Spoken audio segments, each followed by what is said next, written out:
नाळवंडी येथे संत शिरोमणी गुरु रविदास महाराज मूर्ती प्राण प्रतिष्ठा सोहळा संपन्न.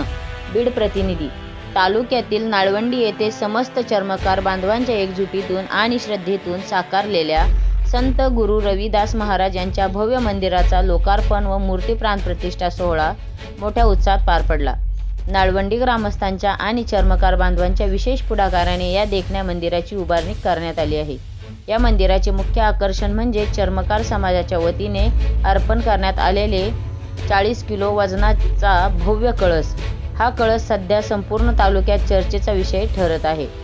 विधिवत पूजन आणि मंत्रोच्चारात संत गुरु रविदास महाराज यांच्या मूर्तीची मंदिरात प्रतिष्ठापना करण्यात आली. या सोहळ्यामुळे नाळवंडी परिसरात भक्तीचे वातावरण निर्माण झाले असून बीड जिल्ह्यात या मंदिराची आणि समाज बांधवांच्या एकजुटीचे विशेष चर्चा होत आहे.